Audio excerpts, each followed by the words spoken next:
mensaje que escribe Judas en esta carta.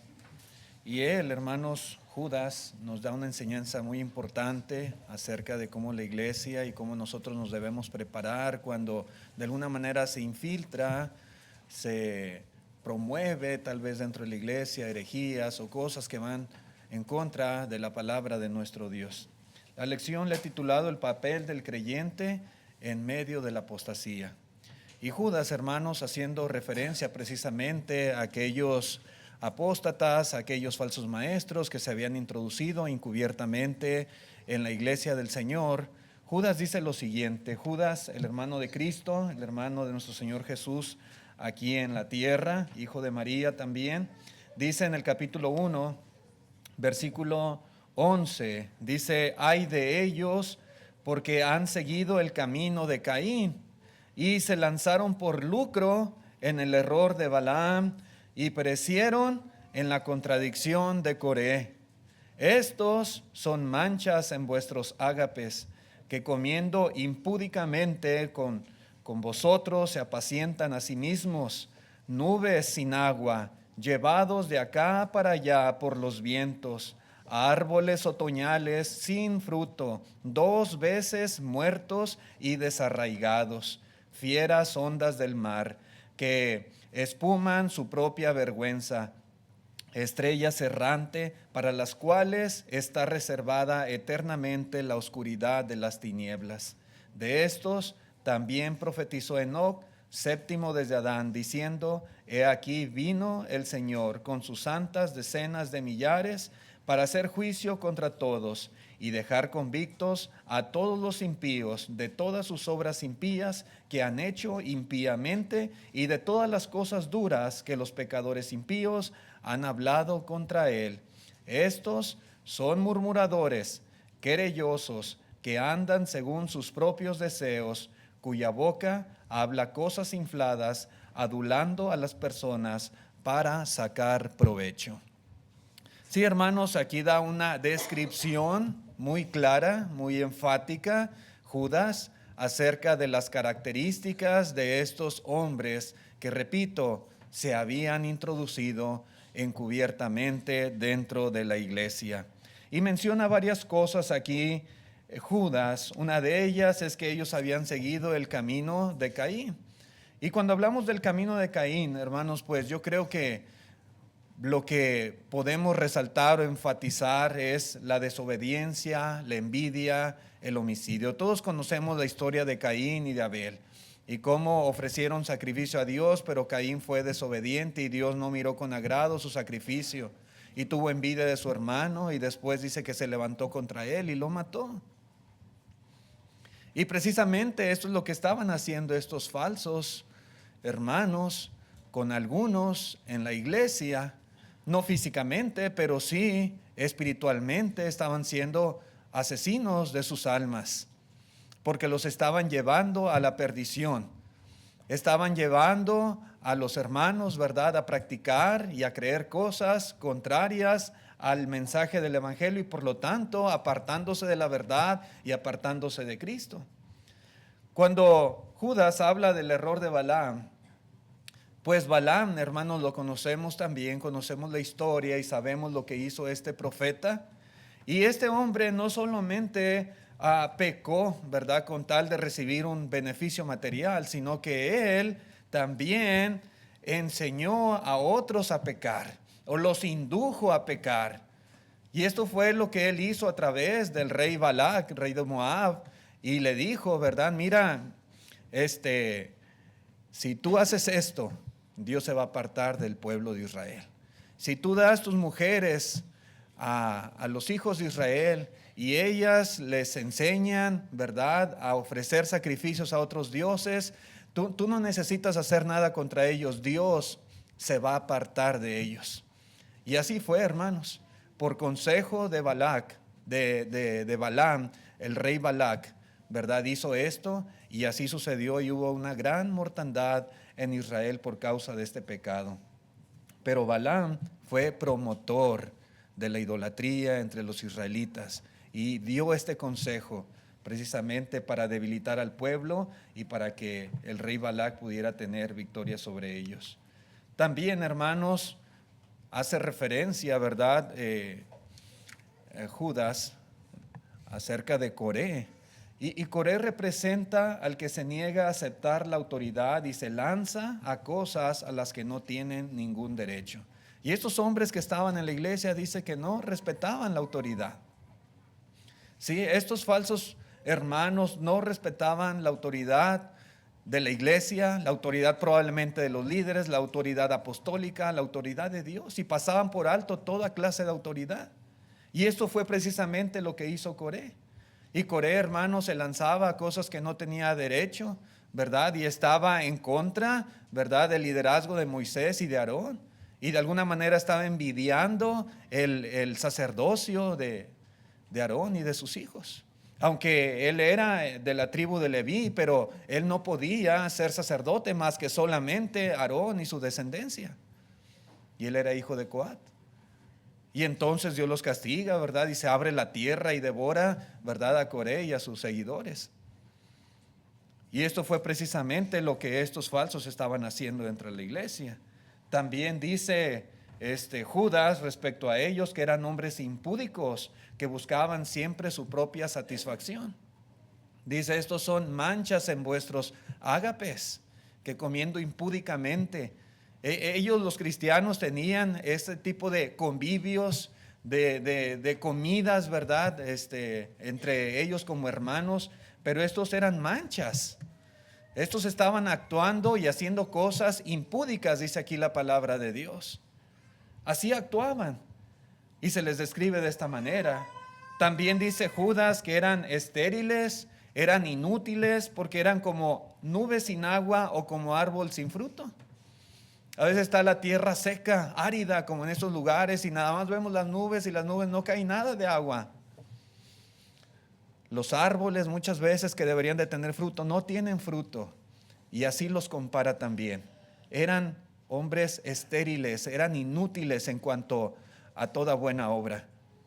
También dice Judas que eran 2 veces muertos, y 2 veces muertos porque habían sido muertos antes de Cristo Jesús. Vivían muertos en sus delitos y pecados, pero después, hermanos, volvieron a ser muertos porque se separaron de Cristo, siguiendo el error y practicando toda clase de pecado y de inmundicia.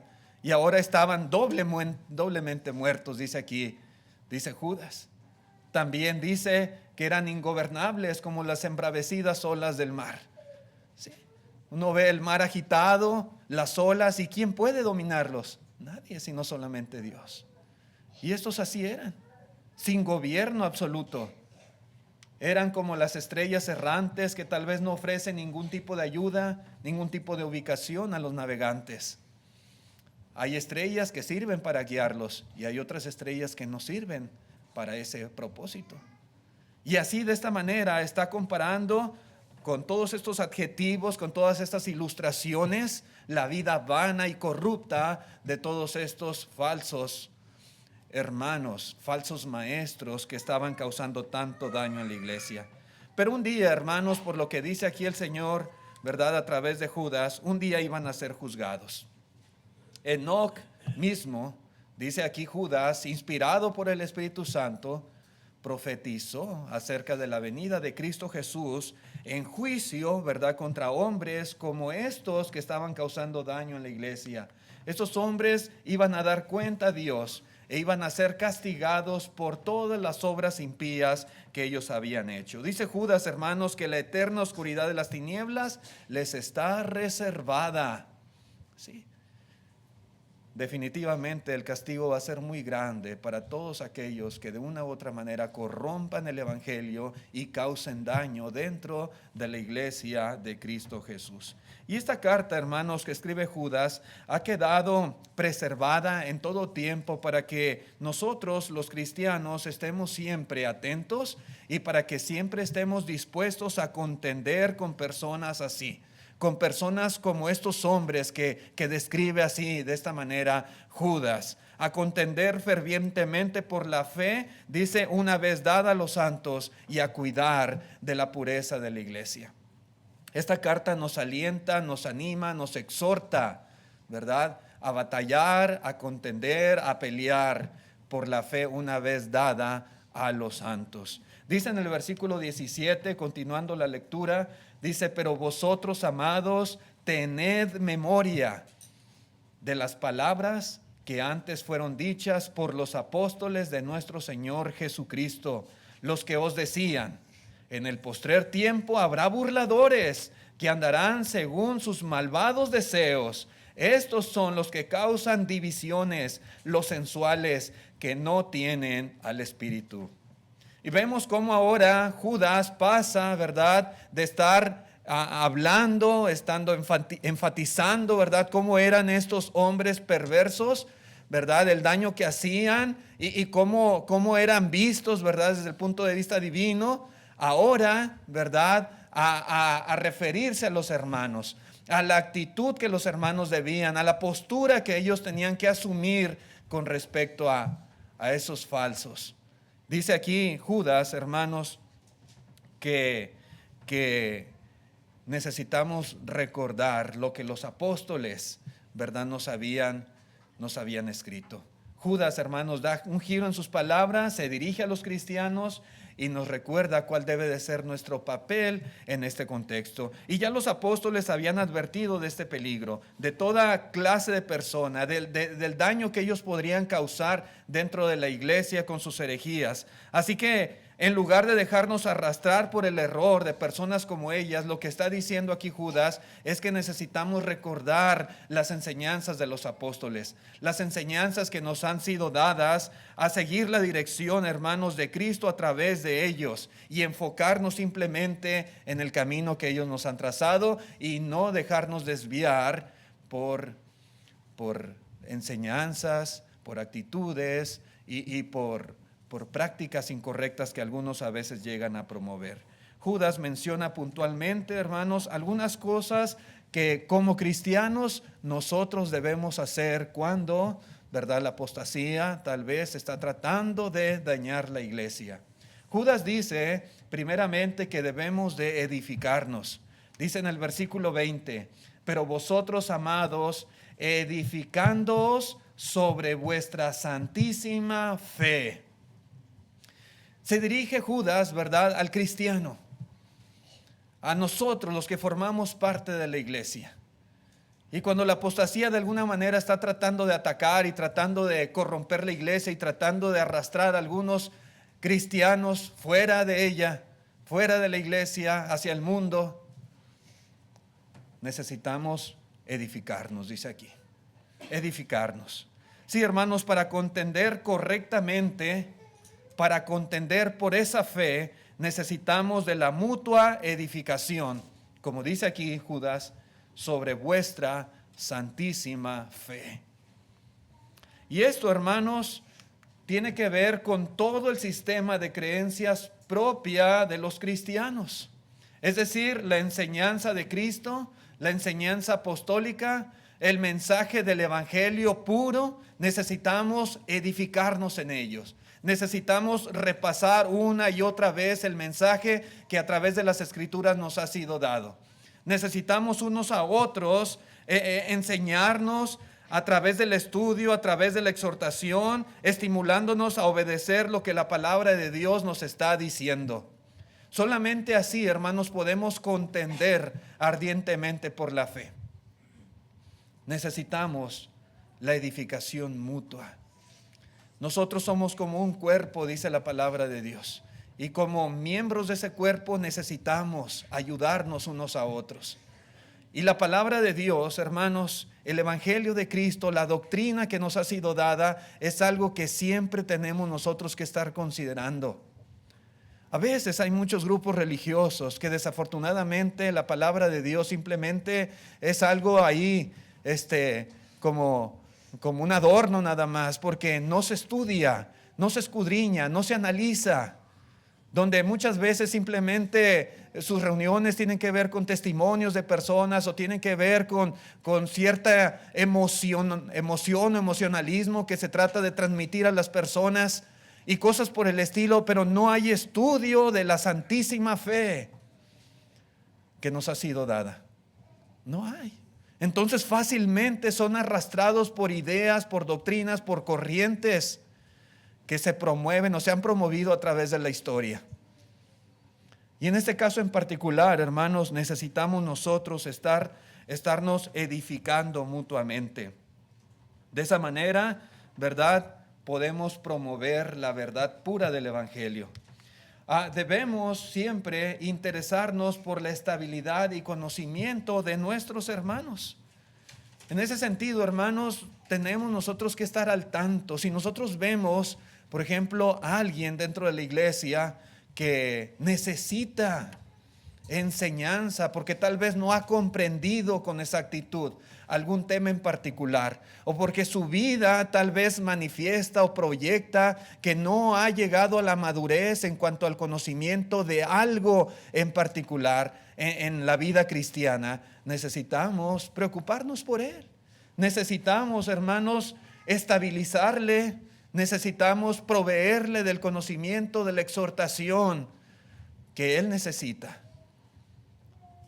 Esto es lo que nos dice Judas, porque de lo contrario, ¿verdad?, ese hermano puede ser que en un momento apostate de la fe y se aparte del camino de Dios. Entonces, edificarnos mutuamente en la santísima fe.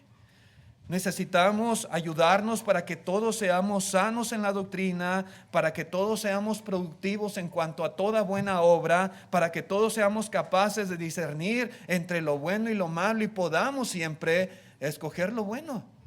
Por eso dice Pablo en la carta a los Efesios, capítulo 4, versículo 13, dice: hasta que todos lleguemos a la unidad de la fe y del conocimiento del Hijo de Dios, a un varón perfecto, a la medida de la estatura de la plenitud de Cristo. Y dice en el 14, para que ya no seamos niños fluctuantes, llevados por doquiera de todo viento de doctrina, por estratagema de hombres que para engañar emplean con astucia las artimañas del error. Un niño a veces muy fácilmente puede ser engañado. Y usted le ofrece un dulce a un niño y lo puede engañar. Y dice que muchas veces nosotros podemos llegar a ser así, como niños fluctuantes, que fácilmente pueden ser engañados por cualquier viento de doctrina. Pero por eso necesitamos nosotros edificarnos mutuamente, crecer en el conocimiento de Dios. Y dice en el versículo 15, sino que siguiendo la verdad en amor, crezcamos en todo, en aquel que es la cabeza, esto es Cristo, de quien todo el cuerpo bien concertado y unido entre sí por todas las coyunturas que se ayudan mutuamente según la actividad propia de cada miembro, reciba su crecimiento para ir edificándose en amor. Entonces, la edificación de todos los miembros de la iglesia depende, ¿verdad? En el contexto habla de los apóstoles, de los profetas, de los evangelistas, de los pastores, de los maestros, pero también de una manera indirecta, también está hablando aquí de la actividad propia de cada miembro. Unos a otros, hermanos, unidos y ayudándonos mutuamente, podemos ir edificándonos en amor. Y eso es de lo que habla Judas. Judas dice, hermanos, que para contender ardientemente por la fe y para poder, hermanos, luchar, ¿verdad?, cuando de alguna manera alguien puede ser envuelto por la apostasía o está de alguna manera siendo tentado a dejar el camino de Dios y apartarse, necesitamos edificarnos y edificarnos en la santísima fe. Y esto solamente es posible a través de enseñanza, a través de exhortación, a través del conocimiento de la palabra, a través de meditar en lo que el Evangelio nos enseña, lo que los apóstoles han dejado para nuestro crecimiento y madurez. Pero también dice, hermanos, Judas, en el mismo versículo 20, dice, orando en el Espíritu. Y otra cosa bien importante que es nuestro papel en la iglesia para contender y para evitar que ninguno se aparte del camino de Dios es la oración. Contender implica también orar. Y aunque en nuestros días, hermanos, ya no hay la oración, ¿verdad?, como un don espiritual milagroso como sucedía en el primer siglo, hoy en día, hermanos, nosotros no estamos exentos de orar. No, no debemos dejar de orar por la iglesia. No debemos dejar de orar por la unidad, por la ayuda de Dios para discernir y para poder actuar correctamente, para que nadie sea movido de la fe. La oración, hermanos, es vital en la vida de todo cristiano y en la vida de cada congregación. Y estas cosas son importantes.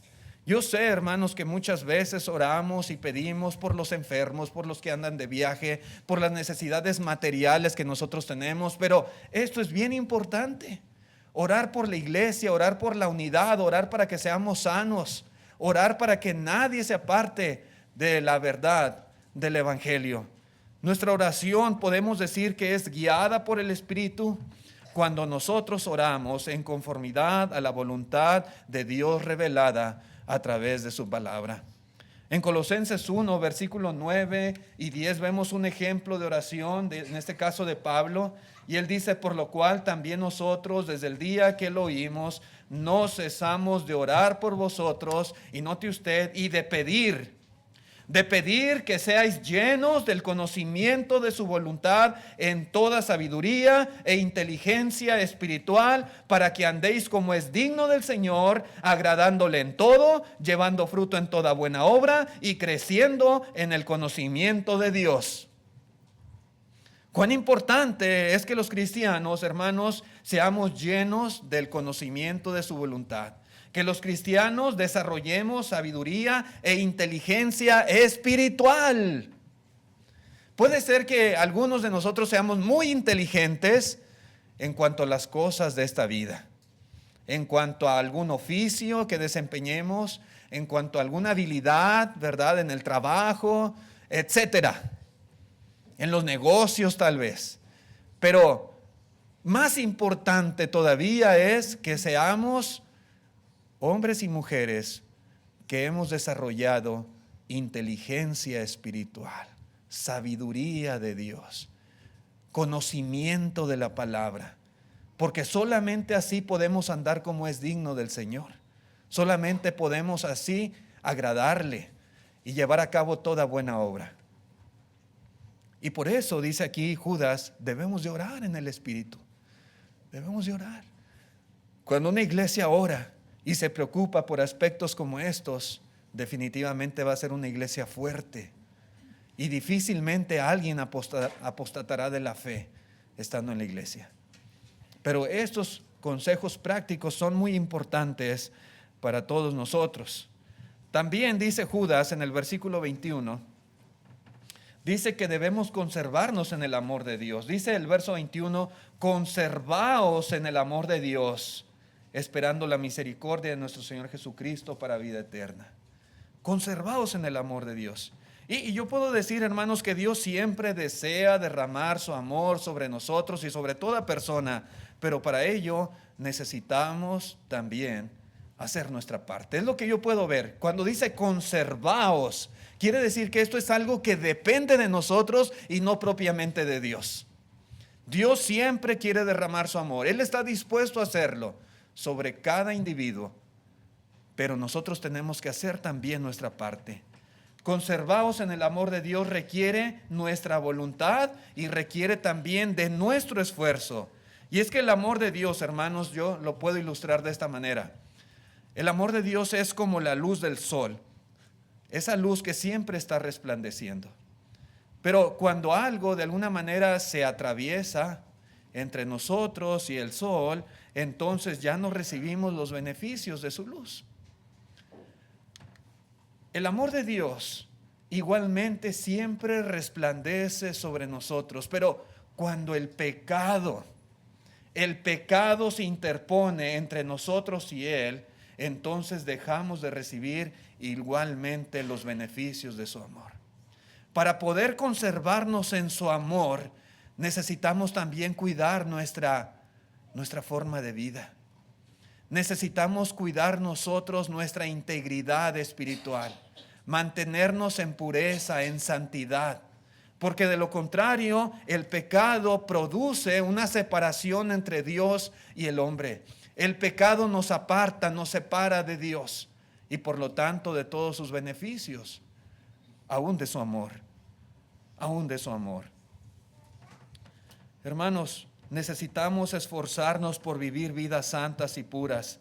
Y si algún pecado de alguna manera ha venido a nuestra vida y se interpone entre nosotros y Dios, necesitamos arrepentirnos y abandonar aquello que está estorbando esa relación, esa comunión entre nosotros y el Señor. Y de esa manera solamente podremos permanecer en su amor, conservarnos en su amor. Siempre, hermanos, tenemos que tener en mente esa forma de vida que el Señor nos ha dejado a través de su palabra.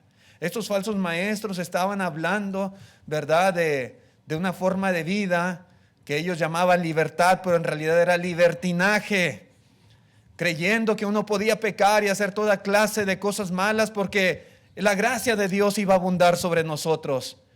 Y esto era, hermanos, una mentira del diablo. Nosotros, aunque estamos bajo la gracia de Dios, no estamos facultados ni autorizados ni tenemos esa libertad para practicar el pecado. Y si lo hacemos, entonces nosotros estamos permitiendo que el amor de Dios, hermanos, nos abandone. Por eso el Señor Jesucristo dice, ¿verdad? Y registra Juan en el capítulo 15 del Evangelio de Juan, versículo 9. Dice el Señor Jesucristo: como el Padre me ha amado, así también yo os he amado. Permaneced en mi amor, dice el Señor Jesucristo. Permaneced en mi amor. Y es lo que dice Judas, que debemos conservarnos en el amor de Dios. Dice el 10: si guardáis mis mandamientos, permaneceréis en mi amor. Así como yo he guardado los mandamientos de mi Padre y permanezco en su amor. Sí, hermanos, independientemente de lo que el mundo haga, por muy de moda que esté algo, independientemente si alguna persona religiosa hace algo o cree en algo, nosotros debemos permanecer y conservarnos en el amor de Dios. ¿Cómo? Bueno, ya dijimos, edificándonos a través del estudio de la palabra, orando y esforzándonos por guardar los mandamientos del Señor, viviendo una vida pura, una vida santa, sin que haya pecado, haya cosa alguna que nos aparte del amor de Dios. Otra cosa que nos exhorta en este mismo versículo 21, Judas, es esperar la misericordia de nuestro Señor Jesucristo para vida eterna. En ese sentido, hermanos, debemos nosotros recordar la meta final. Cuando nosotros tenemos en nuestra mente, ¿verdad?, cuál es nuestro objetivo en la vida, cuál es nuestra principal prioridad, podremos de esta manera contender por la fe y mantenernos en la verdad. Y podemos ayudar a otros para que nadie se aparte del camino de Dios. Hermanos, sabemos que Cristo vendrá otra vez. Y yo me pregunto, ¿queremos alcanzar su misericordia? Yo creo que sí, todos queremos. ¿Queremos heredar la vida eterna? Por supuesto que sí. Y yo creo que por eso estamos aquí esta mañana, porque ese es nuestro propósito. Y queremos agradar a Dios y queremos adorar a Dios y queremos aprender más de su voluntad. Queremos un día estar en el cielo con el Señor. Bueno, entonces ese pensamiento debe de motivarnos siempre a mantenernos en la fe que una vez nos ha sido dada y nos debe de motivar a no ser movidos por las ideas y las prácticas de este mundo, que son muchísimas, muchas desafortunadamente. Tito recibe la carta de Pablo, donde él le dice lo siguiente en el versículo 12, Tito 2:12, dice: enseñándoos que renunciando a la impiedad y a los deseos mundanos, vivamos en este siglo sobria, justa y piadosamente, aguardando la esperanza bienaventurada y la manifestación gloriosa de nuestro gran Dios y Salvador, Jesucristo.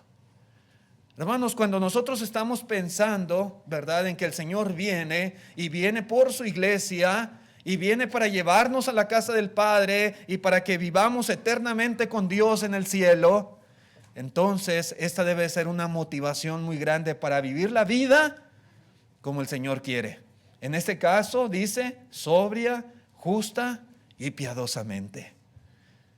Entonces, es lo que dice Judas, hermanos. Tenemos que estar meditando, que estar pensando en esta meta final y en la venida de Cristo Jesús para llevarnos a la vida eterna. También dice en el versículo 22 Judas, verso 22, dice: a algunos que dudan, convencedlos; a otros salvad, arrebatándolos del fuego; y de otros tened misericordia con temor, aborreciendo aún la ropa contaminada por su carne. ¿Qué nos está diciendo Judas? Que debemos nosotros hacer todo lo posible por rescatar a aquellos que necesiten ser rescatados. Sí, hermanos, si en nuestras manos está hacer algo por rescatarle de su condición espiritual, si vemos ciertas situaciones que a lo mejor lo están alejando de la verdad, lo están alejando de la iglesia, del camino de Dios, esforzarse por rescatar al hermano o a la hermana de esa condición. Sí, hermanos, cuando la apostasía se infiltra en la iglesia, es probable que algunos hermanos tal vez duden. Dice aquí Judas que tal vez hay algunos que duden, algunos que sean engañados, algunos que estén siendo motivados, ¿verdad?, a abandonar su fe. Muchos de ellos a lo mejor son sinceros. De esos que dudan, a lo mejor algunos, ¿verdad?, son honestos, son sinceros, pero a la vez tal vez sean ignorantes de la palabra de Dios. Desconocen tal vez a detalle la doctrina de Cristo. Tal vez son débiles para sobreponerse a la tentación y están batallando con algún problema en particular. Pero nuestro papel debe de ser tratar de convencerlos de lo que es lo correcto. Debemos contender por la fe, disipando las dudas de aquel hermano o hermana y persuadiéndole a la verdad y enseñándole a obedecer correctamente lo que el Señor Jesucristo nos ha mandado. Ese debe de ser nuestro papel. Aquellos que dudan, convencedles, dice Judas. ¿Sí? El hermano débil siempre debe de recibir apoyo y ánimo por todos. El hermano débil no debe de ser olvidado ni relegado. Cuando el apóstol Pablo habla, ¿verdad?, acerca de los miembros que conforman el cuerpo, habla de aquellos que parecen ser más débiles y que se visten con más decoro. Y muchas veces uno le presta mayor atención, al menos en el cuerpo, así debe de ser, aquellos que aparentemente son más débiles. Y en la iglesia debe de ser lo mismo. A veces hay hermanos que son neófitos, que tienen poco tiempo en el evangelio. A veces hay hermanos tal vez que no han crecido como debieran de crecer y que hay cierta inmadurez, hay falta de conocimiento de la palabra.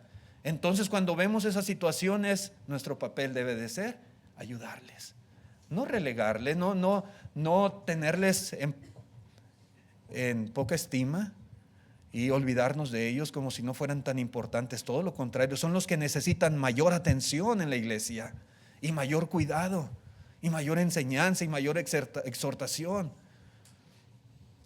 Y es lo que nos exhorta aquí Judas a hacer. También, hermanos, a veces hay quienes están, digamos, en otra condición porque son hermanos que a veces saben lo que es lo correcto, pero hay hermanos que simplemente son indiferentes o son obstinados, tercos en cuanto a hacer las cosas a su manera y no de acuerdo a como Dios nos dice en su palabra. ¿Y qué hacer en talos casos? Bueno, en esas situaciones es necesario una reprensión más fuerte. ¿Sí? Amonestación. ¿Con qué propósito? Bueno, para intentar salvarlos y, como dice Judas, arrebatarlos del fuego, arrebatarlos, hermanos, del pecado, arrebatarlos de la condenación eterna. Y ahí muchas veces se requiere ser un poco más enérgico que con el que simplemente duda. Este sí sabe, y este sí conoce, y este tiene más tiempo, pero simplemente es obstinado en su forma de vivir su vida espiritual. A los tales hay que arrebatarlos del fuego, pero muchas veces se requiere hacerlo de una manera un poco más dura, más severa. Inclusive la Escritura nos habla, ¿verdad?, de un proceso que se debe de seguir en tales casos. Y muchas veces, aún ya cuando se agotan todos los recursos y se ha hablado con este hermano y se le ha animado y se le ha exhortado y se le ha visitado y han ido 2, y han ido 3, y han ido muchos, aún, hermanos, el cortar, ¿verdad?, la convivencia social con ellos es una forma de ayudarles a reflexionar y a recapacitar en su vida para que se arrepientan. Es a lo que nos exhorta la palabra de Dios. Y debemos de hacerlo cuando la situación lo amerite. El hermano que está pereciendo en el fuego no necesita una acción paciente. A veces pensamos, es que hay que ser bien pacientes, y es que hay que tener amor, y es que cuando se está quemando en el fuego, se está quemando la casa. No necesita nuestra paciencia, necesita que actuemos con prontitud, que la arrebatemos, que actuemos con sentido de urgencia antes de que sea demasiado tarde y aquella alma se pierda. Dice Santiago capítulo 5, versículo 19: hermanos, si alguno de entre vosotros se ha extraviado de la verdad y alguno le hace volver, sepa que el que haga volver al pecador del error de su camino, dice, salvará de muerte un alma y cubrirá multitud de pecados. Su alma, hermanos, está en peligro. Su alma, hermanos, se puede perder eternamente. Por eso dice Santiago la necesidad de hacerle volver. Y Judas, aparentemente también hermano de Santiago, es lo que está diciendo: arrebatarle del fuego. Arrebátenle. ¿Qué más dice? Judas dice que de otros también debemos tener misericordia, pero dice con temor. Tener misericordia con temor. Es decir, hermanos, que todo lo que esté asociado con la vida de pecado de tal persona, hermano o hermana, debe de ser desechado por completo. Así como la ropa, ¿verdad?, de un leproso en aquellos tiempos se quemaba en el fuego, igualmente cualquier cosa que pueda contaminarnos y poner en riesgo nuestra salvación debe de ser aborrecida y debe de ser desechada. ¿Tenemos misericordia de ellos? Por supuesto que sí, nos manda la palabra de Dios a hacerlo, pero con temor, con temor. Sí. No debemos participar de las obras de ellos. Dice, aún las ropas contaminadas por su carne deben de ser aborrecidas. ¿Tenemos misericordia de la persona? Claro que sí. Pero del pecado, hermanos, nosotros no podemos participar ni en lo más mínimo, ni aprobar el pecado. Dice el apóstol Pablo, no participéis de las obras infructuosas de las tinieblas. Y podemos decir, no, yo no participo de ellas. Pero aún debemos de reprender. Dice, si no, más bien reprendedlas.